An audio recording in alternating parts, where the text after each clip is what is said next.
नमस्कार, तुम्ही पाहत आहात अपडेट कट्टा। तुम्ही प्रायव्हेट किंवा सरकारी क्षेत्रात नोकरी करत असाल आणि तुमच्या पगारातून पी एफ कापला जात असेल तर हा व्हिडिओ तुमच्यासाठी अत्यंत महत्त्वाचा आहे। कारण केंद्र सरकारने तब्बल 74 वर्षानंतर म्हणजेच 1952 सालची जी जुनी पी एफ योजना आहे ती मोडीत काढली असून तिच्या जागी नवीन ई पी एफ ओ योजना 2026 ही लागू केली आहे। आणि ही योजना 29 जून 2026 पासून हा बदल पूर्ण आपल्या देशभरामध्ये लागू झाला आहे। आता यामुळे तुमचा जे पी एफ कटत आहे तर त्याचा तुम्हाला नक्की काय फायदा होणार आहे, या योजनेमुळे तुमच्या पगारावर काय परिणाम होणार आणि यामध्ये काही नवीन बदल सुचवले आहेत ज्यामध्ये तुम्ही तुमच्या गरजेनुसार पी एफचे पैसे काढू शकता। आणि हे पैसे काढण्यासाठी तुम्हाला आता कोठेही जास्त चक्रा मारायची आवश्यकता नाही आणि याचे पैसे थेट तुम्ही आपल्या UPI किंवा ATMद्वारे देखील सहज काढू शकता। आता हा जो संपूर्ण बदल आहे, एकंदरीत काय नवीन नियम झाले आहेत याविषयीची सविस्तर माहिती आज आपण समजून घेणार आहोत। चला तर मग जास्त वेळ वाया न घालता काय झाले आहेत नवीन बदल टप्प्याटप्प्यानं समजून घेऊ। ज्यामध्ये आता सुरुवातीचा जो बदल आहे तो समजून घेऊ की आपला PF मध्ये काय बदल झाला आहे। तर नवीन EPFO योजना 2026 अंतर्गत सरकारने कायदेशीररित्या काही बंधनं घातली आहेत, ज्यामध्ये एखाद्या कर्मचाऱ्याचा पगार हा 15,000 रुपये जर मूळ वेतन त्याचं असेल तर त्यामधून केवळ 12%च PF हा काढता येणार आहे। म्हणजे 15,000चं जर 12% आपण जर कॅल्क्युलेशन केलं तर आपल्याला पाहायला मिळतं की फक्त 1800 रुपयेच PF कट करणं हे कंपन्यांसाठी बंधनकारक केलं आहे। म्हणजे यापूर्वी कसं व्हायचं तर PF हा जास्त कापला जायचा, परंतु आता शासनाने यामध्ये धोरणात्मक काही बदल केल्यामुळे आता PF हा 15,000च्या 12% म्हणजे फक्त 1800 रुपयेच कट करणे हे बंधनकारक केले आहे। आता यामुळं नक्कीच आपण जर वरवरला जर विचार केला तर यामुळे कर्मचाऱ्याच्या हातात पेमेंट जास्त येणार आहे, परंतु त्याची जी भविष्याची गुंतवणूक आहे ती कमी होणार आहे, हे देखील आपण पाहणं आवश्यक आहे।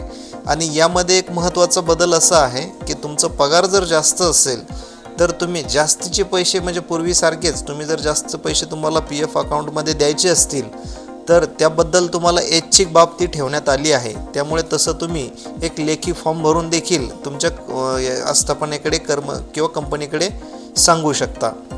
आता याबद्दलची ती संपूर्ण बाब तुमची ऐच्छिक असणार आहे, परंतु एक उदाहरणाद्वारे आपण जर समजून घेतलं तर ज्या एखाद्या कर्मचाऱ्याचा पगार पूर्वी जर सपोज त्याचा पगार 50,000 असेल तर जुन्या पद्धतीनुसार त्याचा जवळपास 6,000 रुपये PF कट होत होता, परंतु आता हा जो नवीन बदल केला आहे यामुळे आता त्याच्या पगारातून केवळ 1800 रुपयेच PF कट होणार आहे। त्यामुळे प्रत्यक्षात जर आपण आता बघितलं तर त्याचा मूळ पगार हा 4200 रुपयानं सध्या वाढू शकतो। आणि त्याला जर सपोज ती PFची गुंतवणूक तशीच ठेवायची असेल तर त्यांनी तसा ऐच्छिक फॉर्म त्या कर्मचाऱ्यांनी भरून देणं हे आवश्यक असणार आहे। तुम्ही जर PF कपात कमी केली तर भविष्यात रिटायरमेंट फंड देखील कमी जमा होईल आणि त्यामुळे निर्णय विचारपूर्वक घ्या। आणि ही बाब देखील तुम्ही जर तुम्हाला जास्त PF द्यायचं असेल तर तसं तुम्ही ऐच्छिक तुमच्या मनावरती आहे, तुम्ही देखील देऊ शकता। त्यानंतर दुसरा एक भाग आहे ज्यामध्ये आपण बोलणार आहोत ते म्हणजे PF मधून पैसे काढण्याचे नियम अगदी सोपे झाले आहेत। ज्यामध्ये नोकरदार वर्ग वर्षानुवर्ष वाट पाहत होते तो बदल आता यामध्ये झाला आहे, तो म्हणजे PF खात्यातून ॲडव्हान्स किंवा अंशतः पैसे काढणे। पूर्वी PF मधून अंशतः पैसे काढण्यासाठी तब्बल 13 वेगवेगळ्या क्लिष्ट कॅटेगऱ्या म्हणजेच श्रेण्या होत्या।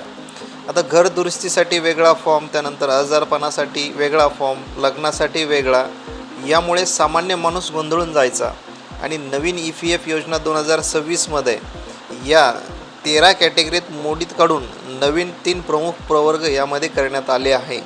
म्हणजे पूर्वीसारखीची आता क्लिष्ट प्रक्रिया थोडीशी सोपी झाली आहे।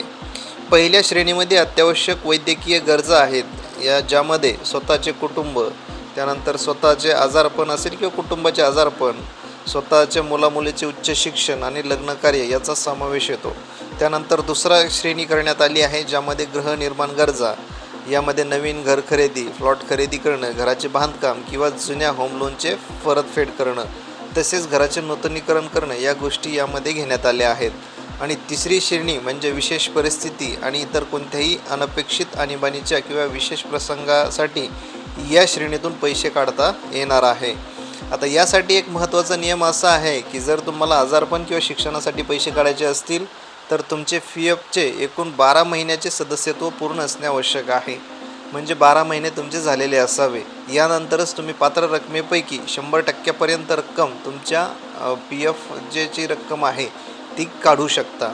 परंतु एक नवीन अट लक्षात घेता तुम्ही तुमच्या खात्यातून कितीही ॲडव्हान्स काढला तरी तुमच्या एकूण जो PF फंड आहे त्यापैकी 25% रक्कम खात्यात शिल्लक ठेवणे अनिवार्य करण्यात आली आहे. म्हणजे तुम्ही 75%पर्यंतची रक्कम काढू शकता आणि 25% रिटायरमेंट सुरक्षित ठेवण्यासाठी खात्यात तशीच राहू देऊ शकता. हे देखील तुम्ही लक्षात घेणं गरजेचं आहे. त्यानंतरचा एक मुद्दा आहे ज्यामध्ये जे UPI आहे किंवा ATMद्वारे देखील आता तुम्हाला ते पैसे काढण्यात येणार आहे. आता तो जो बदल आहे मित्रांनो, आता त्या वळूया सर्वात डिजिटल आणि हायटेक अपडेटकडे. तो म्हणजे EPFO हे अधिकृतपणे EPFO 3.0 हे नवीन व्हर्जन सादर करण्याचे प्रस्तावित केले आहे. आता या अंतर्गत येणाऱ्या काळात PF धारकांना त्यांचे पैसे थेट UPI आणि ATMद्वारे इन्स्टंट काढता येण्याची सुविधा मिळणार असल्याची शक्यता आहे. म्हणजेच एमर्जन्सीच्या वेळी क्लेम करून दिवसांदिवस वाट पाहण्याची आता गरज पडणार नाही. यासोबतच आणखी 3 मोठे डिजिटल बदल झाले आहेत. ज्यामध्ये पहिला बदल म्हणजे ऑटो सेटलमेंटची मर्यादा वाढली आहे.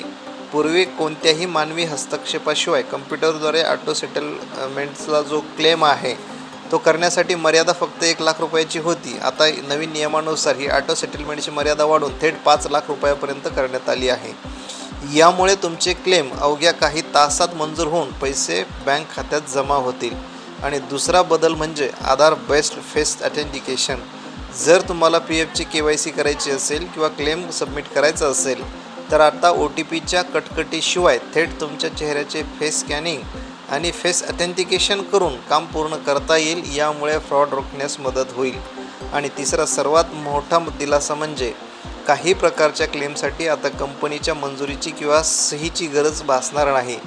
थेट आधार ऑथेंटिकेशनद्वारे तुमचे काम घरबसल्या होईल. आता काय बदल झाले नाहीत तर नवीन नियम आले म्हणजे सगळं बदललं असं नाही. PFच्या काही मूळ गोष्टी पूर्वीप्रमाणेच कायम आहेत ज्या तुम्हाला माहीत असणे गरजेचे आहे. त्यामध्ये पहिली गोष्ट आहे PF व्याजदर. सध्या PF ठेवींवर मिळणारा 8.25% हा व्याजदर तसाच कायम ठेवण्यात आला आहे. यामुळे कोणताही बदल सध्या करण्यात आलेला नाही. दुसरी गोष्ट म्हणजे पेन्शन नियम. कंपनीच्या योगदानापैकी जो हिस्सा पेन्शन फंडात जातो तो नियम पूर्वीप्रमाणे आहे. 15,000च्या मर्यादेवर 8% म्हणजे जास्तीत जास्त 1250 रुपये प्रतिमाह तुमच्या पेन्शन खात्यात जमा होत राहील. तर मित्रांनो, आजच्या व्हिडिओचा सारांश हाच आहे की नवीन EPF योजना 2026 ही प्रणाली अगदी सोपी आणि पारदर्शक डिजिटल बनली आहे आणि आणली गेली आहे. ज्याचा पगार जास्त आहे त्यांच्या हातात जास्त पगार घेण्याचा पर्याय देखील त्यांना उपलब्ध झाला आहे. तर पैसे काढण्याची पद्धत देखील अगदी सोपी झाली असून 3 कॅटेगरीमध्ये याचं वर्णन करण्यात आलं आहे. त्यानंतर आहे तुम्हाला आता याविषयी EPFO जो नवीन बदल आहे या निर्णयाबद्दल तुम्हाला काय वाटतं हे देखील आम्हाला कमेंट करून सांगा.